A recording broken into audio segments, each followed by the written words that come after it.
कार्यक्रम के इस भाग के प्रायोजक हैं कृषि एवं किसान कल्याण मंत्रालय, भारत सरकार। जोखिम से निकल कर फसल आए, सुरक्षित हो जाए, फसल बीमा से हर किसान अब आत्मनिर्भर हो जाए। संकट के समय प्रधानमंत्री फसल बीमा योजना किसानों के लिए वरदान है। अब सूखा पड़े या बाढ़ आ जाए कोई डर नहीं, अब ओले पड़े या कीट पतंगे फसल खा जाए कोई फिक्र नहीं, क्योंकि हमने लिया है प्रधानमंत्री फसल बीमा। बुआई से फसल कटाई तक हर जोखिम का दावा, न्यूनतम प्रीमियम पर अधिकतम भुगतान का वादा। योजना से हर साल जुड़ रहे हैं 5 करोड़ से ज्यादा किसान। अब आपकी है बारी। नजदीकी कृषि कार्यालय, सहकारी समिति, बैंक शाखा, अधिकृत बीमा कंपनी या जन सेवा केंद्र में स्वेच्छा से करा सकते हैं पंजीकरण। फसल बीमा पोर्टल या फसल बीमा ऐप द्वारा भी कराया जा सकता है पंजीकरण। प्रधानमंत्री फसल बीमा योजना, आपकी फसलों का संपूर्ण सुरक्षा कवच। कृषि एवं किसान कल्याण मंत्रालय, भारत सरकार। कार्यक्रम किसान वाणी सुनने वाले सब बहन भाइयों ने प्रीतम भाई की राम राम। किसान भाइयों, आज का जो हमारा किसान वाणी कार्यक्रम है उसमें हम जो चर्चा लेकर आए हैं, एक बात करेंगे भाई, नई फसल नई उमंग में चारे खातर मक्के की काश्त, मक्का की काश्त चारे खातर कैसे करें उसके बारे में बातचीत करेंगे।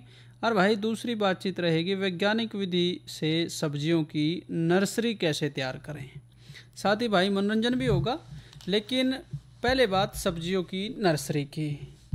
तो जो भी भाई सब्जियों की खेती करें, ज़िम्मेदार हैं, वो जाने हैं कि भाई पौध बड़ी ज़रूरी है कि ऊपर पूरी तरीके से तैयार हो, सही समय पे तैयार हो जाए। और भाई सब्जियों में ये भी है कि आगे पीछे थोड़ा सा ठीक टाइम पे सब्जी आ जाए तो भाई बाज़ार में उसका भाव भी मिल जाए।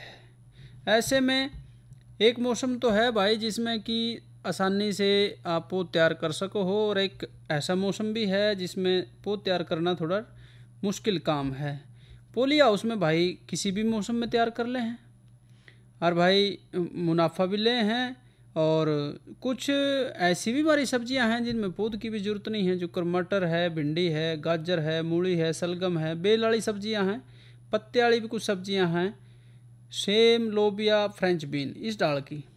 और भाई दूसरी हैं जिनमें हमने पौध तो तैयार करनी पड़ेगी, जो कर फूल गोभी है, पत्ता गोभी, ब्रोकली, टमाटर, मिर्च, बैंगन, शिमला मिर्च, प्याज या फिर गांठ गोभी और भी सब्जियां हैं।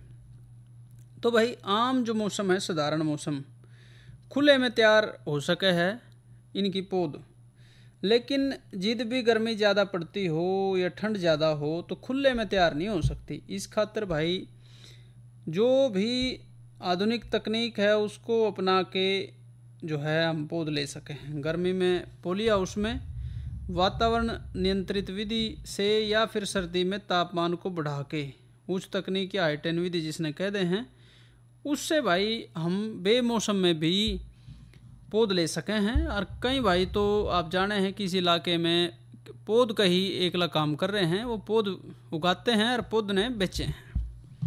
तो देश के हमारे उत्तरी क्षेत्र के भागों में जिक्र मिर्च की अगेती और मध्य मौसम की फसल पौध तैयार करते वक्त जब भी वातावरण में ज़्यादा गर्मी हो उसके साथ साथ बारिश का भी समय ऐसे वक्त पे हो जाए है।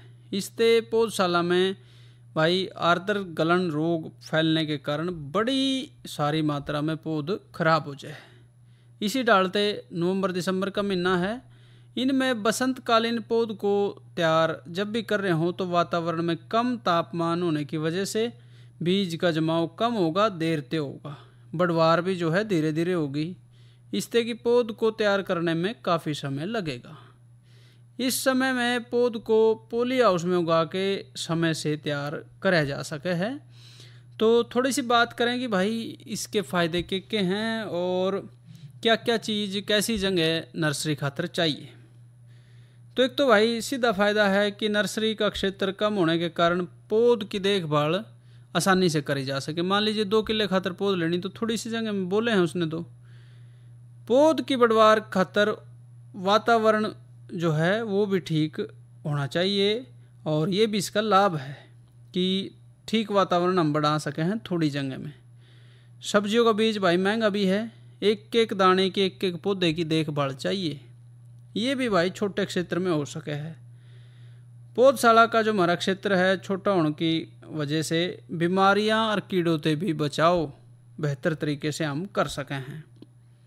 ऐसे ही भाई पौधशाला का क्षेत्र जो है छोटा होने के कारण जो मेन खेत है उसको भाई तैयार कर सके हैं, जो कर बार बार कुछ दिन में ठहर के उसमें से आपने उसको बाना हो, है ना। तो अगर उसमें खाली पड़ा है वो पौध तो थोड़े क्षेत्र में बो रखी है, तो भाई उसमें बार बार आप उसको तैयार कर सके हैं, उसको बा सके हैं। और वो जो उसमें धूप लगनी चाहिए, गर्मी जो वक्त खुले खेत में मिलना चाहिए, वो भाई उसको दे सके हैं। बेमौसम में पौध तैयार करके अगेती फसल भी ली जा सके है। और भाई अगेती का मतलब यह है कि जो बाज़ार में जिस वक्त पे सब्जी घाट आ रही हो उस वक्त पे भाई हम सब्जी बाज़ार में ला के मुनाफा ले सकते हैं। ऐसे भाई नर्सरी तैयार करने खातर जो है स्थान कैसा हो, एक तो ऊंचा हो भाई जिसमें से पानी निकाल सकें, खड़ा ना होता हो पानी का स्रोत नज़दीक हो, ट्यूबवेल के या जिस भी चीज़ से पानी चला रहे हैं उसके दौरे हो, घनी दूर बिना हो, खुला हवादार और बिना छाया का, ऐसी जगह नर्सरी होनी चाहिए। पौधशाला की जो मिट्टी है भाई बढ़िया दोमट और पीएच मान 6 से 7 के बीच की होनी चाहिए। नर्सरी को खेत के एक कोने में तैयार करना चाहिए जिससे कि मेन खेत को तैयार करने में बाधा ना आए। ऐसे भाई कुछ चीज़ों का और भी है कि सब्जियों की जब भी स्वस्थ और सुदृढ़ पौध तैयार कर रहे हों, एक तो किस्मों को चुनाव, जैसा भी क्षेत्र है उस क्षेत्र के लिए लें। भाई देखा देखी न्यू ना करेंगे भाई फलाने या बुरे हैं। हर क्षेत्र की हर जगह की मिट्टी की अपनी विशेषता है। बीज उपचार जरूर करना है। बीज जनित बीमारियों से हमारी अगर पौध मुक्त है तो पेड़े भी जो है बढ़िया तैयार होंगे। 2 ग्राम कैप्टान, थायरम या बावास्टिन कोई भी मिल जाए 1 किलो बीज खातर बतेरी है भाई, जमी सस्ता है, बाद में फिर कई दवाई गेरे हैं और भाई फसल को नुकसान होता है, उसका फ़ायदा नहीं। बीज उपचार से ही कई बीमारियों को रोका जा सकता है, बाद में नहीं भाई। क्यारियाँ तैयार करनी हैं तो 3 गुना 1 मीटर की लंबाई और चौड़ाई की क्यारियाँ आप तैयार कर सके हैं। क्यारियों के बीच में 1 फीट का रास्ता छोड़ दें ताकि खरपतवार निकालने के लिए और दूसरी जो क्रियाएँ हैं उन खातर आसानी रहे। गर्मी की पौध को समतल स्थान पे बारिश में ज़मीन से 10 से 15 सेंटीमीटर ऊपर और सर्दी की फसल की पौध दसी हुई क्यारियों में तैयार करी जाए। इससे पौधे को पाला और सर्दी से बचा सकेंगे।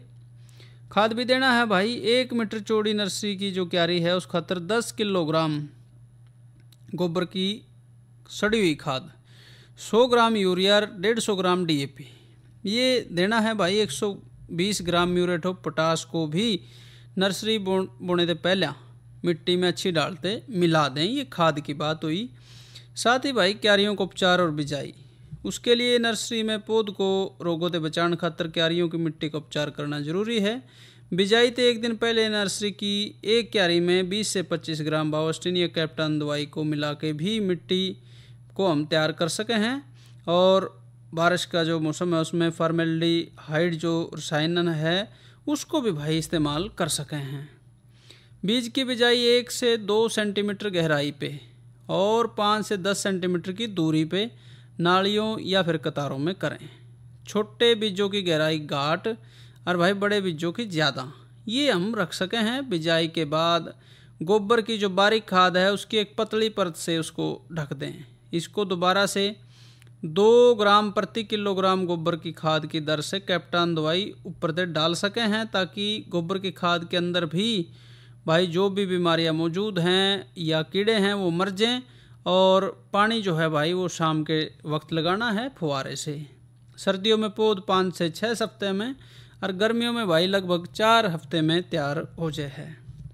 नर्सरी की जो देखभाल है भाई, बीज के अच्छे जमाव खातर नमी की उचित मात्रा उसमें होनी चाहिए जब तक बीज अंकुरित ना हो जाए। हर रोज़ जो है फुहारे से पानी डालें। क्यारियों में से खरपतवार निकाल दे रहे वहाँ। गर्मी, तेज़ धूप और गर्म हवा इससे बचाने खातर नर्सरी को घास फूस या फिर सरकंडे के छप्पर से ढक दें। सर्दी के मौसम में सफ़ेद पॉलीथीन शीट से ढकना चाहिए।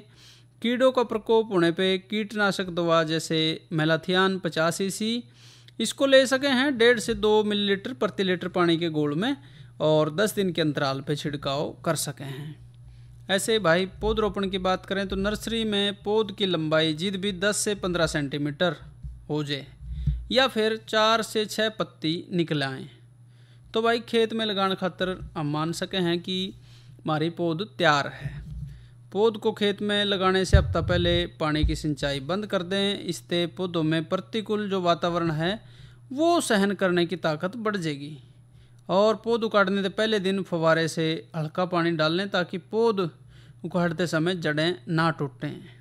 पौधरोपण में भाई एक बात का और ख्याल रखें कि ये सांझ के टाइम करें। सांझ के टाइम करने से रात में पौधे आसानी से ठंडक में स्थापित होंगे और रोपाई के बाद भी खेत में भाई हल्की सिंचाई कर सके हैं। तो भाई सफल अगर हमने पौध लेनी है तो ये सारी बातें हमने कम से कम ध्यान में रखनी पड़ेगी। और आजकल तो बहुत जो सरकारी क्षेत्र हैं उनमें भी जो हमारे कृषि वैज्ञानिक हैं या सरकार है उन्होंने विभाग ने भी ये शुरू किया हुआ है कि वो पौध तैयार करने में मदद करते हैं, तैयार करवा के भी देते हैं। लेकिन फिर भी अगर हम खुद भी इसमें कोशिश करें तो बढ़िया पौध ले सके हैं और अपनी अच्छी खेती कर सके हैं सब्जी की। तो भाई अगली भी हम चर्चा करेंगे, लेकिन अभी वक्त है एक लोकगीत का।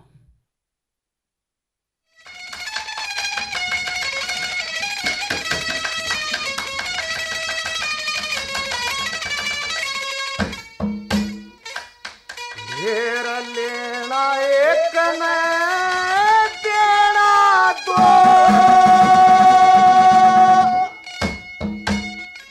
दिलदार बने हांडे से और मन में गुंडी रह पाप की है यार बड़े हांडे से। लेना एक न देना दो, दिलदार बने हांडे से। मन में गुंडी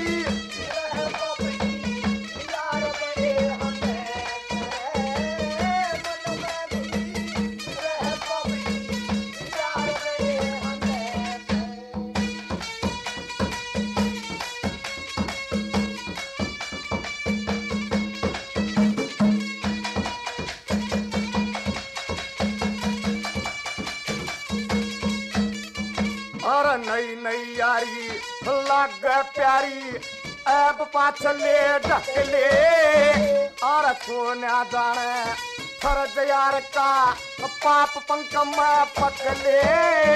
और मतलब खतर यार बन फिर थोड़े जन्म छकले। ये खा जा धन यार का न बान बहू ने तकले रे। ये खा जा धन यार का न बान बहू ने विश्वास घात कर प्यारे पे, विश्वास घात कर प्यारे पे होशियार बने हंड सर। और मन में गुंडी रह पाप की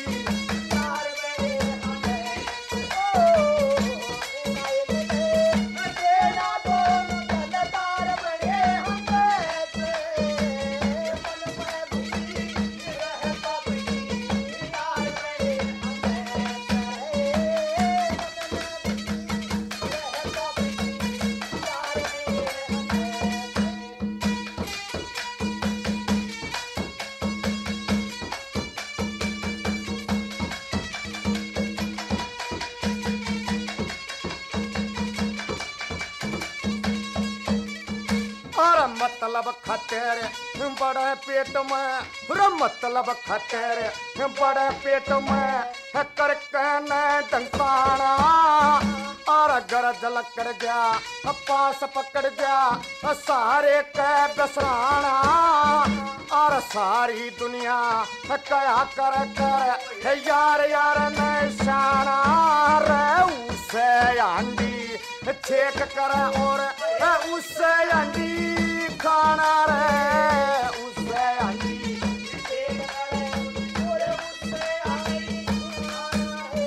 विश्वास घात कर प्यारे पे, विश्वास घात कर प्यारे पे हिस्सेदार बने हंड सर।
यारी हो से प्याऊ केसी हो कोई नीर भरणिया और एक दल के दो दल करवा दे करके जबान फेरणिया और भगत सोदामा काकर संथा टोटा दूर करनिया रे महाराणा को कर्ज दिया था बामा सा एक बढ़िया रे महाराणा को कर्ज दिया था ये बामा सा एक बढ़िया आज तुम धरा के कर्ज दे आज तुम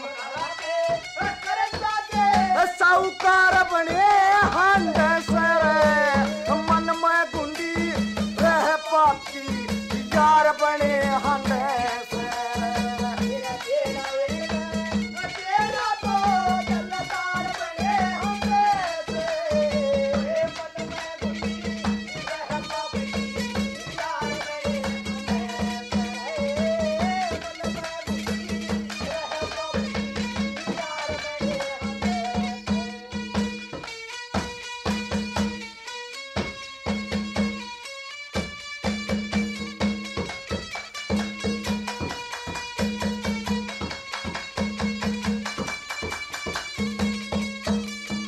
भाई प्यारे गल्या दगा करे कार प्यारे गल्या दगा करे का सब बत्ती घास जो लेकर कर्जा तुरंत ना दिया बिना औलाद से और पढ़े लिखे और भाव बिना मन छंद का बेरा नास पर गावन और बजावन का मेरा बालक पनते चासर गावन और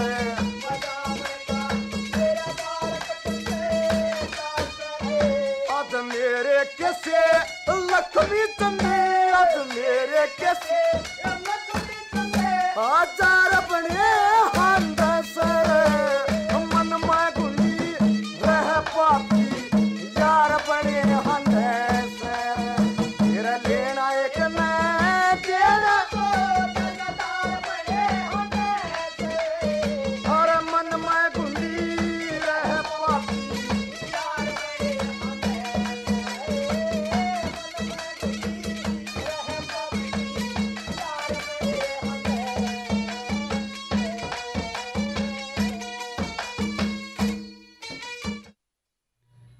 और भाई ये थे विक्रम फोगाट और साथी लेना एक नहीं देने दो, ये लोकगीत आपने सुना। अब बात करेंगे मौसम की। और भाई मौसम जो है वो कह रहा है कि भाई अधिकतम जो तापमान आज रहा 41 डिग्री, न्यूनतम 27 और कल अधिकतम 43 रहने की संभावना है, न्यूनतम फिर 27। साथ ही भाई जो आने वाले 2-3 दिन का मौसम का अनुमान है, मौसम खुश्क और गर्म रहने का अनुमान है। तापमान में हल्की बढ़ोतरी आने का, आसमान साफ, हवा की गति 10 से 15 किलोमीटर प्रति घंटा रहने का अनुमान है। साथ ही भाई कल का जो हमारा किसानवाणी कार्यक्रम होगा उसमें चर्चा रहेगी जैविक खेती के लाभ और उसके क्या क्या तरीके हैं, उपाय क्या हैं। साथ ही भाई नई फसल नई उमंग में अरहर की काश्त के बारे में भी कल हम बातचीत करेंगे। तो आज की जो हमारी दूसरी चर्चा है हरे चारे खातर मक्का की खेती। चारे का भाई जाने हैं कि क्या हालत बन रही है इस बार। तूड़ी जो है वो कसूती महंगी हुई क्योंकि फसल जो है गेहूं की निकासी भी कम रही भाई, बिल्कुल धोखा है और साथ ही जो है तूड़ी भी उसी हिसाब से कम निकली है और वो बड़ी महंगी भी है। ऐसे में संभावना है कि भाई दिक्कत रह सके है। हरे चारे की उपलब्धता अगर अच्छी होगी तो भाई पशुओं ने किसी डाल की दिक्कत ना आएगी। इसलिए मक्का उसमें बड़ी महत्वपूर्ण फसल है क्योंकि इसका चारा भी पौष्टिक है, स्वादिष्ट भी है। हमारे डांगर बड़े चाहते खाएं इसने। इसके चारे में 7 से 9% क्रूड प्रोटीन हुआ है और इसे रबी और खरीफ दोनों मौसम में सफलतापूर्वक उगाया जा सके है। जड़े सिंचाई की सुविधा है वहाँ पे गर्मियों और खरीफ में ज्वार की बजाय मक्का की फसल चारे खातर बड़ी लाभदायक है। ज्वार की जो फसल है उसमें धुरिन नामक जहर की विषाक्तता होने के कारण उसे 40 से 50 दिन से पहले पशुओं को खिलाना ठीक नहीं रहता। जबकि मक्का की फसल में इस डाल की कोई विष होने की कोई बात नहीं है और मक्का के चारे को किसी भी वक्त, चाहे उसकी अवस्था छोटी है चाहे बड़ी है, हम अपने पशुओं ने खिला सके हैं। एक तो भाई कुछ बातें ध्यान रखनी है किस्मों की बात। कई सारी किस्में आवे हैं जो उन्नत किस्में बताई जा हैं। अफ्रीकन टाल है, विजय कंपोजिट है और जवाहर। इसमें जो अफ्रीकन टाल है भाई सारे से ज़्यादा चारा देने वाली फसल है और लंबे समय तक हरी रहने वाली किस्म है। ये किस्मों की बात। और अगर खेत की तैयारी की बात करें तो इसमें खेती के लिए अच्छे जल निकास वाली रेतली दोमट, भारी दोमट, दोनों डाल की मिट्टी, रेतली दोमट हो या फिर भारी दोमट मिट्टी, वो बहुत बढ़िया रहा है। सेम लवणीय रक्षारीय धरती इस खातर ठीक ना रहती। बिजाई से पहले एक गहरी जुताई करके पड़ेवा करें और भाई बात आने पे 2 से 3 जुताई करके सुहागा लगा दें। बिजाई का जो समय है भाई वो जुलाई तक है इसका। मार्च के महीने से शुरू होकर जुलाई का जो पहला पखवाड़ा है उस तक इसकी आमतौर पे बिजाई करी जा है।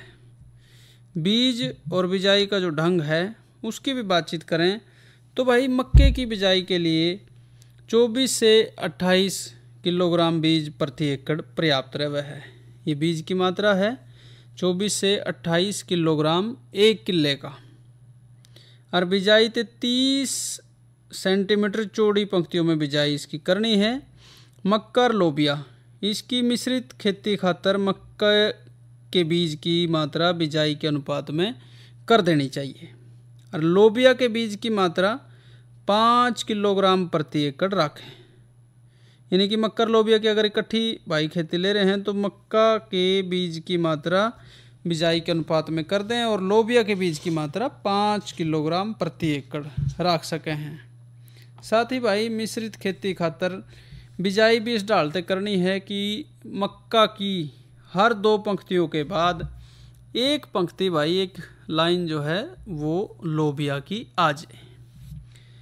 खाद की मात्रा की बात करें तो भाई गर्मी या फिर खरीफ की फसल कह सके हैं 16 किलोग्राम उस खातर नाइट्रोजन, यानी कि यूरिया अगर डाल रहे हैं तो 35 किलोग्राम यूरिया, ये 1 किले की दर बताई है। इस दर से बिजाई ते पहले और भाई इतनी ही मात्रा बिजाई के लगभग 1 महीने बाद सिंचाई के बाद फसल में दे दें।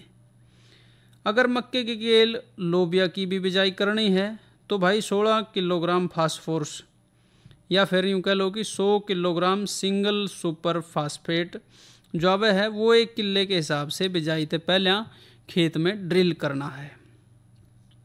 सिंचाई की बात करें तो भाई पहली सिंचाई बिजाई के 20 से 25 दिन बाद करनी है और बाद की सिंचाइयाँ 10 से 12 दिन के अंतराल पे। कटाई की बात करें तो भाई एक कटाई देने वाली चारे की फसल है। चारे की कटाई का समय किस्म पे निर्भर करे है, किस डाल की हम किस्म ले रहे हैं। इसकी चारे के लिए कटाई जब ये दूध सी की अवस्था में हो ना उसे वक्त पे कर लेनी चाहिए। और ये जो अवस्था है भाई वो आम तौर पे बिजाई के 60 से 70 दिन बाद आ जाए है। चारे की पैदावार की अगर बात करें तो अच्छे फसल प्रबंधन से हरे चारे की पैदावार 120 से और 150 क्विंटल प्रति एकड़ मिल जाए है। तो भाई ये जो बात है वो मतलब हमने करी हरे चारे खातर मक्के की। ऐसे भाई ज्वार फसल भी भाई ले रहे होंगे उसमें कीड़ों की हम चलते चलते चर्चा कर लें कि ज्वार फसल में एक तो तना छेदक आवे है, टिड्डे आवे हैं भाई। तना छेदक बड़ा मुख्य कीट है और छोटी अवस्था में ही ये नुकसान पहुंचा देता है। तने छेदक खातर भाई फसल काटने के बाद खेतों की अच्छी डाल से जुताई कर लें और पौधों की बची हुई जड़ों को भी नष्ट कर दें। दवाई अगर डालनी पड़े तो 400 ग्राम कार्बोरिल दवाई डाल लें 200 लीटर पानी में मिला के 1 एकड़ फसल खातर वो 20 दिन के बाद डाल लें और ज़रूरत पड़े तो 10 दिन के अंतराल पे फिर डाल लें। ऐसे भाई टिड्डे भी नुकसान पहुँचावे हैं, उस खातर मेलाथियान दवाई आप ज्वार की फसल में ले सके हैं। और या फिर 750 ग्राम कार्बेरिल 250 लीटर पानी में मिला के उसका भी भाई छिड़काव कर सकते हैं। और जो हमारी ज्वार की फसल है उसमें टिड्डे की ये पहचान है कि भाई वो शिशु और प्रौढ़ पत्तों को किनारों तक खावे है, जिससे कि ज़्यादा प्रकोप की अवस्था में पत्तों की जो सिराएँ हैं और कदे कदे तो सारा ही पत्ता तना जो है वो ख़त्म हो जाए है, फसल छोटी रह जाए है, बढ़वार रुक जाए है। ऐसी अवस्था में कदे कदे दाने भी नहीं बनते। फसल पे जब भी टिड्डों का भाई बहुत ज़्यादा संख्या हो जाएगी और मलमूत्र की उनकी अधिकता दिखेगी तो फफूंद सी आ जाए है। इसके जो परिणाम है वो ये है कि वो चारे के लायक नहीं रहती। ऐसे ही तना छेदक भी कीड़े की सुंडियाँ जो है बड़े पौधों में तनों में सुराख बना के रहे हैं और फसल की पैदावार को प्रभावित करती हैं। कार्यक्रम के इस भाग के प्रायोजक रहे कृषि एवं किसान कल्याण मंत्रालय, भारत सरकार। क्या कर रहा है? इधर इधर इधर हम बोल रहे हैं तेरे बीजू का। पुतला बोल रहा है? हाँ, पक्षियों से तो हम खेत को बचा लेते हैं, पर इन घातक रसायनों से कैसे बचाएं? मतलब? देख बेटा, तू जो ये अंधाधुंध रसायन मिलाता है ना, मिट्टी की सेहत बिगड़ने लगी है। और जब माटी ही कमजोर पड़ जाएगी तो उपज कैसे सेहतमंद होगी? अरे पहले ऐसा नहीं था। पूछना अपने बड़े बुजुर्गों से, कैसे फसल लहलहाती थी, शुद्धता झलकती थी। हाँ, माटी भी तंदुरुस्त और लोग भी। अरे अब पहली वाली बात कहाँ? पर अब तो सब यही डाले हैं। सब नहीं, आज भी लाखों जागरूक किसान परंपरागत विधि से फसल उगा रहे हैं। खर्चा कम और उपज की कीमत भी बेहतर पा रहे हैं। सच है? रे बेटे, एक्सपीरियंस से बता रहे हैं, धूप में बाल सफेद नहीं किए हैं। हाँ। ठीक है भाई, मैं भी आज से जैविक खेती शुरू करूंगा। माटी से प्रेम की परंपरा है, परंपरागत खेती। किसान भाइयों, कार्यक्रम किसान वाणी का समय ही तक हमें इजाज़त दीजिए। अच्छा भाइयों, राम राम।